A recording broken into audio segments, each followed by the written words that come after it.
hanyar da ake recording ɗin sale a ifka budget mai sauƙi ne.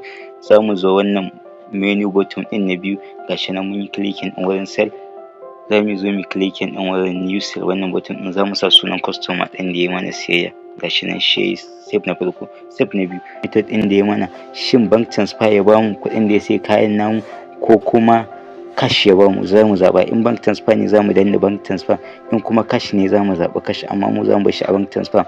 Sai kuma za mu iya searching ɗin product ɗin, in ma mu clicking ɗin select product, mu selecting ɗin product ɗin, ko kuma hanya mafi sauƙi, saboda wasu a kasuwancin suna da product da yawa, maimakon su zo suna selecting kwada ko su searching ɗin product ɗinsu.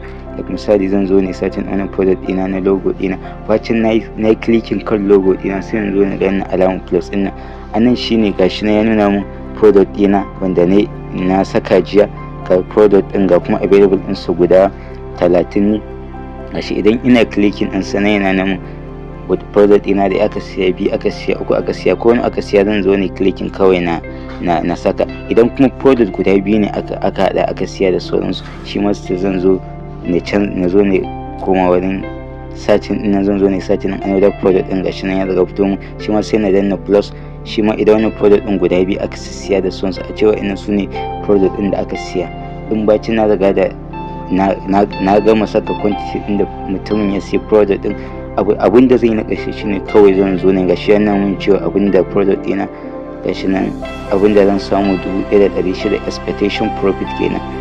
Gashi nan item guda 4 ya siya, sannan kuma ga total amount to pay 8,000 zai bani. Idan ya bani 8,000 ɗin kenan, deal ɗin yayi, sai kawai na zo ne clicking ɗin compress. Ina creating compressed automatic, na riga da na yi creating ɗin, gashi nan sell for share successful report. Ina komawa cikin sale ɗina automatic zan ga cewa 4th of December, zan ga wannan shine recent sales ɗin da aka yi, amma zan mana bayani akan menene page in sale. Wannan sales ɗin nan, wannan total sales ɗin yana nuna gabaki ɗaya adadin abin da aka yi sale a shagonka. Gashi nan yana 16 transaction akai, ga profit ɗin da na samu a wa'annan 16 transaction ɗin da aka yi, sannan kuma ga average order revenue ɗin da na samu. Idan na zo nan wurin zan iya zuwa ne filtering ɗin misali transaction ɗin da aka yi based on date, misali zan iya saka zuwa 2 zuwa 4.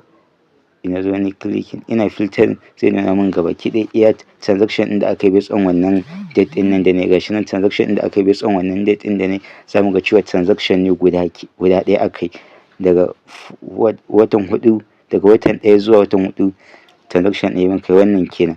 Za mu iya filtering, sannan kuma again bacin mun riga da mu filtering by date, za mu iya zuwa ne nan ma zan iya filtering by date, sannan za mu iya zuwa mu filtering in by range. Sai za mu iya cewa kamar misali cikin da account da kan 10,000 zuwa 10,000 kaza, ko kuma da kan profit, duk za mu iya zuwa ko kuma za mu iya zuwa ne mu selecting sub by date, by amount, by profit ko by customer. Idan muka zo wajen sales ɗin nan, ya nuna mun wannan shine sales ɗin da na yanzu da na muku da ne, ga date ɗin da aka yi da ne wannan transaction ɗin. Idan ne biyun ɗin transaction ɗin, automatic zan ga cewa gashi nan bank transfer ɗin da aka yi ga banki na nan, sannan kuma zan ga total amount ɗin da customer ɗin ya siya, ga profit ɗin da na samu.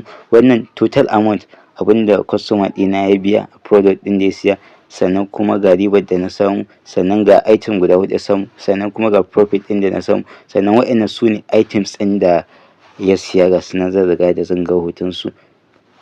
Wannan kenan zan iya filtering each of transaction, sannan bacin nan idan kuma ni clicking ɗin receipt, wannan shine receipt ɗina automatic da ifka ta mun generating. Kawai hanya biyu, imma ne downloading ɗinsa zuwa PDF, ko kuma downloading ɗinsa zuwa image, ko kuma printing, ko kuma sharing. Duk abin da kai automatic zaka iya tura wa users ɗinka abin da ya siya automatic. Kai kana da receipt ɗin a ifka budget ɗinsa, sannan shi ma zaka iya tura masa ya riga da ya amfani da receipt ɗinsa, ko kuma shaida ya riga da ya siya kayanka. Wannan shine hanya mafi sauƙi da ake recording ɗin sales, sannan kuma da generating ɗin invoice a ifka budget.